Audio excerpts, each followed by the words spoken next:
Today we are going to start working on what we call pronoun case.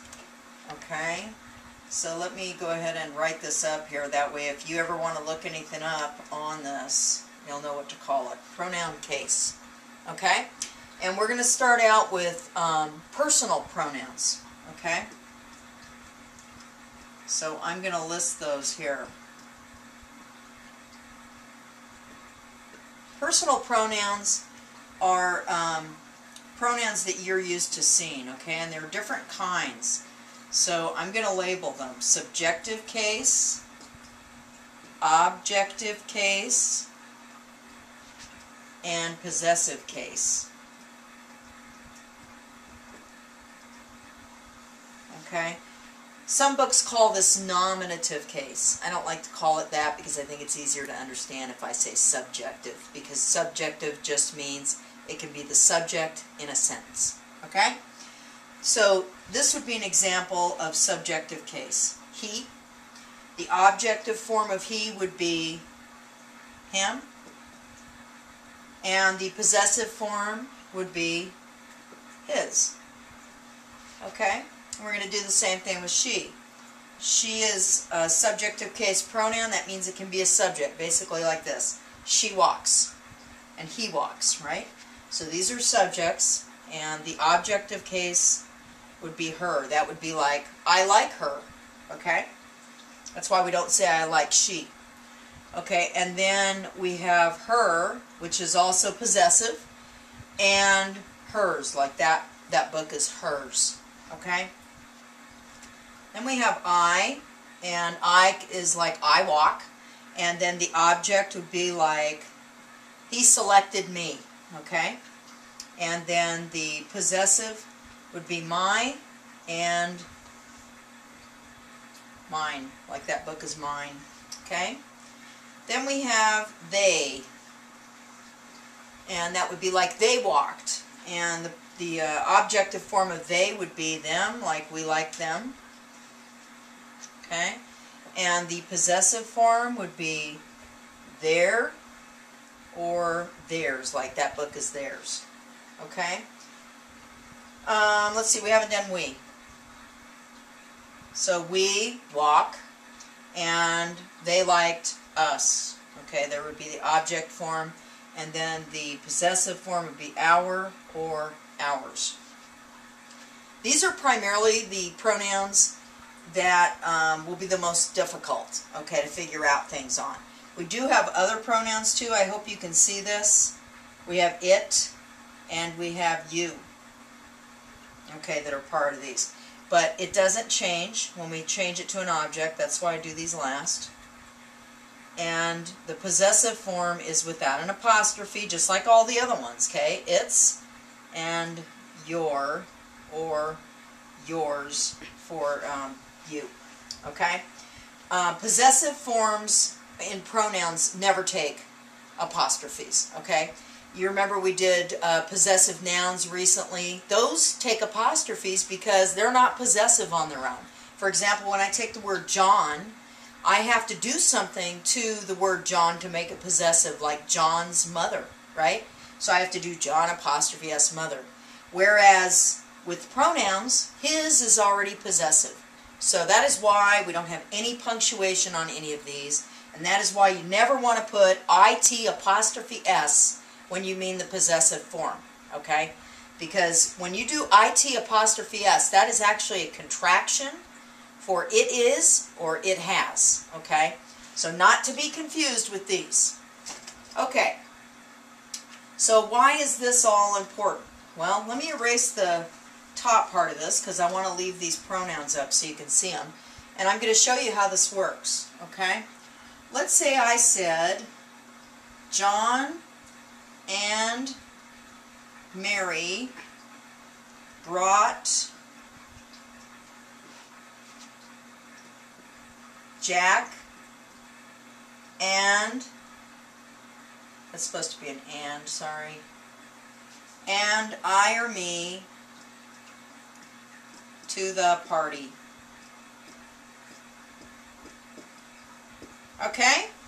Okay, so now if I were going to replace John I would have to pick from my list here. Now remember, John is the subject of the verb brought, right? So if John is the subject of the verb brought, then that means I have to pick from the subjective case column, okay? So to replace John, I would pick he, right?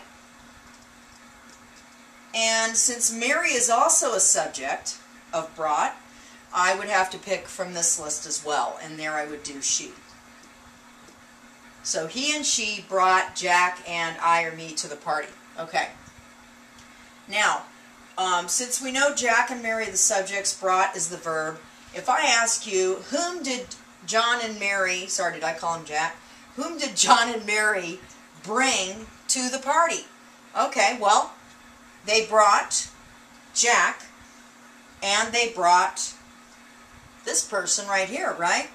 So these are called direct objects, okay? Or some books will call them the object of the verb. All right, so we're going to label these direct object.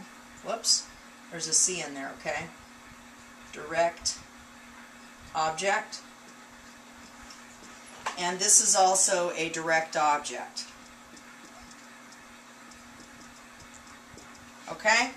So if I have objects, I have to pick from the center column, okay? So if I'm going to replace Jack with one of these, well, it's got to be the right gender, so it's got to be male and it's got to be singular, okay? So Jack is going to be him, okay? And then you notice here I have a choice of I or me. Well, I won't work because I is a subject, okay? So I would have to pick from this column right here, and this is why we would use the word me in this particular place in the sentence.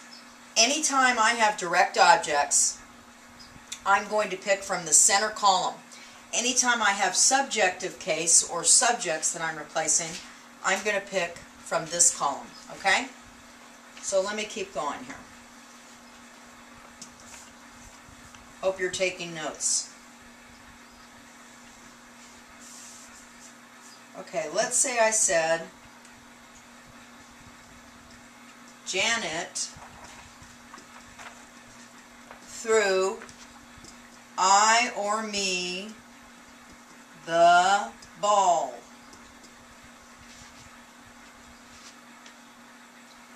Okay, so Janet is the subject, threw is the verb. What did Janet throw? The ball. That is your direct object. Whom did Janet throw the ball to? Oops. It's supposed to be an E. I'm having trouble writing today. That looks terrible, huh? Okay. So this is the person that Janet threw the ball to, right? So this is called an indirect object.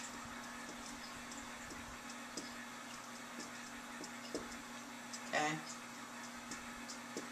So if I replace an indirect object with a word, or if I have to choose a correct pronoun for an indirect object, it's going to have to come from this list because these are what I use for objects. This is why I'm using the word me. Let's say that I said Janet threw John the ball. If I said Janet threw John the ball, then I'm going to pick him in that case. Janet threw him the ball. Okay? If it were a female, like Sarah, it would be Janet threw her the ball. Okay? So right now we've covered direct objects and we've covered indirect objects. Both of those would have to come out of this column. We've also covered subjects, and we know that those are going to come from this column. Okay? Okay. I'm going to erase again. Hopefully you're pausing this or something so you can get your notes. It's important that you write this stuff down and not just listen, because otherwise it doesn't, you don't absorb it as well. Okay? So you want to make sure you write it down. Okay. Now let's say we said something like, please give the ball to Mary and I'll stick with what I've been doing, I or me. Okay, well if you remember, if I start a sentence off, in this case here's a verb and here's an adverb, okay? When I start a sentence off like that, remember it's a command. Okay, I don't know if you can see that or not, but it's a command, and what that means is basically my subject is implied to be you. Okay, remember it's not stated in the sentence, but it is implied to be you, so this is like, you, please give the ball to Mary Ann Iremy. Okay, now you know from what we've been doing that this right here is a prepositional phrase. Okay, starts with a preposition, it always ends with a noun or a pronoun. In this case, we have two things it ends with because we have a conjunction right here joining them. Okay? So, the answer is going to be me, and the reason why is because all prepositional phrases will have an object of the preposition. The noun or pronoun that the prepositional phrase ends with is called the object of the preposition. In this case, it's the word me, and it's the word Mary. So what does this mean? This means that if I'm going to replace Mary with a pronoun, I've got to pick from this list because it's another kind of object. It's an object of the preposition. So I would have to say, please give the ball to her, and I'm going to have to pick me because me is not a subject, it's an object, and that's what we use when we have an object of the preposition. Okay? So now we've covered three kinds of objects. We've covered direct objects, indirect objects, and the object of the preposition. Okay? You remember I told you how important prepositional phrases are. In this unit, they're going to be extremely important. You're going to get a lot of statements like this where you've got to figure out what kind of pronoun you're going to put here. Usually you're going to have a choice in the exercises between he and him, she and her, I and me, and things like that. If you don't recognize these as prepositional phrases, you're going to have difficulty with this. So you really want to focus on those again and make sure that you pay attention when they're used in a sentence. And I'm going to erase this again. And I want to show you a couple other things, and then the rest of it I will probably cover Tuesday night in our class live session if you guys come. Okay, so let's just let me give you something here.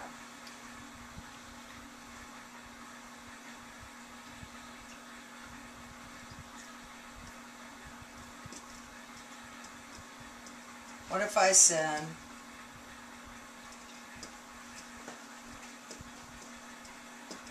the teacher is she or her? Okay, and you have to choose from that. If you remember from earlier when I covered linking verbs, this is a linking verb right here. Remember, any of the forms of be are going to be linking verbs. Is, are, was, were, am, be, been. Words like sounds, tastes, smells, feels, appears, those are all linking verbs, okay? When you have a linking verb like that, you remember it always links something back to your subject right here, okay? And in this case, the correct pronoun would be this right here, okay? The reason why is because this word right here is called a subjective complement. In this case, it's a pronoun complement, okay? You remember we talked about complements completing the meaning of the subject in that way, okay? And if you'll notice, when I use a linking verb, I can flip it around and say, she is the teacher is she. That's how I know it's correct, okay? Okay, I'm going to give you another one, so if you haven't written this down, make sure you pause it and write this down, okay? What if I had something like, it is I or me who took the candy. Okay, that's supposed to be candy with a period. Okay, here's my subject, here's my verb. This is a linking verb again, so I'm going to put an L, okay? Remember that if I've got a linking verb, I've got a subjective complement coming after it. That means I have to pick from this column right here, subjects. So the correct form would be it is I, okay? And I can still flip it around, but I have to change my verb because when I use I have to use am. So if I do it is I have to do I am it to have it make sense to me, okay? But I want to keep reminding you, after a linking verb, you're going to have a subjective case pronoun.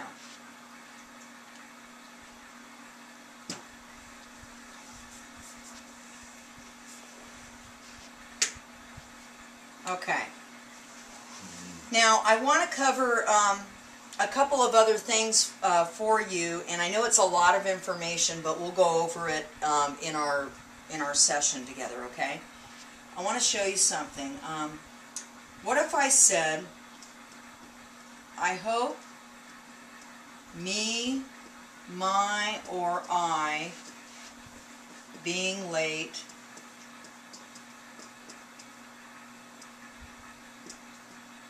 does not bother you.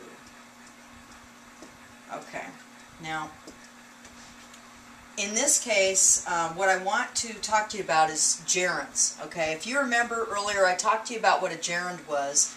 That's when you have an ing word that functions as a noun. Okay, so this is a gerund here. Okay, anytime I have a gerund, remember, because it's a noun, if you remember, like in other instances where I had nouns, like let's say I had the word book, okay, is a noun. If I were going to use a pronoun to talk about book, what would I say? Me book, my book, or I book? I'd say my book, right? That's because my is the only pronoun case that can be an adjective for the word book when I put it into a sentence. Being here is a gerund. That means that I can't say, I hope me being late does not bother you. I have to use my. I have to use my being late. So I hope my being late does not bother you. Okay? So in this one, I am picking the pronoun case possessive. Okay? Because that is what we use with a gerund. Now I'm going to put another sentence up here to try to illustrate this better. And then I'm going to show you one other thing, and then we'll call it quits, okay? Okay, so what if I said, he, him, or his snoring bothers me? Okay. Well, if you notice here, I've got an ing word. It's a gerund again. Okay, so that means it is functioning as a noun. Remember, what kind of word can I have come before a noun like that to modify it? Just like book. Can I say he book, him book, or his book? I can say his, right? So the correct form here would be the possessive for his snoring bothers me. Okay, so this one I think is a little bit easier for you to see than maybe my previous sentence. But it's the same rule. Okay? And you're going to see these come up on the exercises. Okay. Now I'm going to go into something that is a little bit harder, but actually you guys will think it's easier after we get done. I'm going to talk about who and whom. Okay? Who, whom, and whose are all the same kinds of things that I've got here. Who is the subject. Whom is an object, and whose is the possessive form. Okay, so they have different cases, just like we did with the personal pronouns. The difference is these are called relative pronouns. Okay, I want to show you some easy ways to figure out who and whom, and it's just going to take some practice. Okay, let's say I said, in fact I'll put a sentence up here so we can keep practicing this too. What if I said it was she or her, who or whom,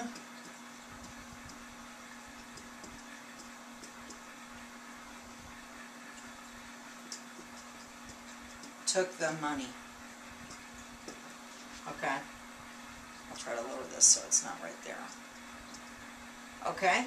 So it was she or her, who or whom took the money. First of all, when I'm trying to figure out this part, this is one independent clause right here. It was she or her.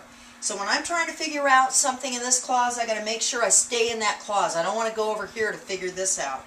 Same is going to be true when I get over here. I don't want to go over here to try to figure it out. The rule is going to be right here. Okay? In this case, I've got a linking verb right here, right? So if I have a linking verb right here, I have one choice only, right? Subjective case. It was she was it, right? That's what linking verbs do. Now when I come over here, I want to show you a trick. Remember, who is just like all of these, okay?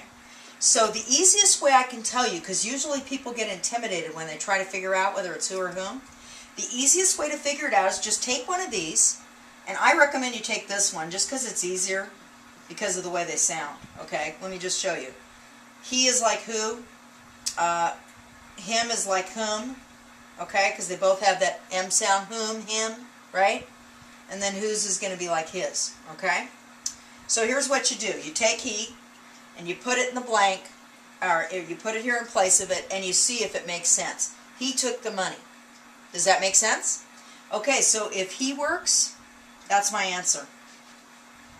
Okay, so that's all you have to do to figure it out.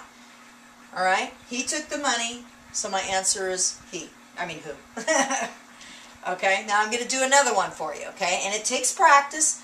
And one thing that's really important is when you do this, you always have to start with the word who or whom, and you have to go to the right. And by the way, whoever, whomever are going to work the same way as these, okay? So I will put these up here too. I don't have much room, but they're going to work the same way, okay? If you do it this way, you'll get it right every time, but you got to practice a little bit. And I think it's a really good way to teach it too. Makes it a lot easier. Okay, so let's try another one.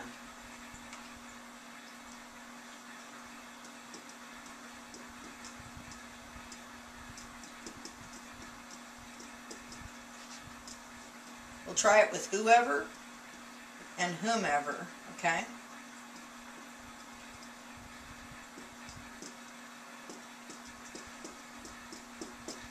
Okay. My subject is you, because remember this is a command. It started with a verb, right? So you give the tickets to, oh sorry, there's supposed to be a to here. You give the tickets to whoever, whomever you select, okay? Now remember, I'm over here, right? So here's where my clause starts. So I want to make sure I go to the right when I try this trick, okay? So I'm going to take he again, all right? And I'm going to say it and see if it makes sense. He you select. Something doesn't sound right, right? Okay, so what that just told me is that he did not work because select, here's a verb in the next clause, right? And the word you is actually the subject of that verb. So instead of saying he you select, I'm going to say you select, and now I'm going to try him. You select him. Does that make sense now? Okay. So if that makes sense, then remember, him is equal to this, and he is equal to this, right? So if him works, whomever is your answer. So give the tickets to whomever you select. And that's because my clause, it's actually the direct object. You select him. Okay, does that make sense? Now, in the exercises that we're going to use, you're going to find a worksheet that has all kinds of exercises on who and whom and whoever and whomever. So I encourage you to practice this. The key is do not start over here. You'll get the answer right once and then you'll get it wrong after that. Okay, so it'll work sometimes, but it's not gonna be the correct way to do it, and you'll get in trouble in another situation. So don't start over here and say something like give the tickets to him. I might get it right this one time, but because it has nothing to do with this, I can definitely tell you that you will get it wrong in another situation. You always want to go into this clause because the rule is going to be right here somewhere. Okay?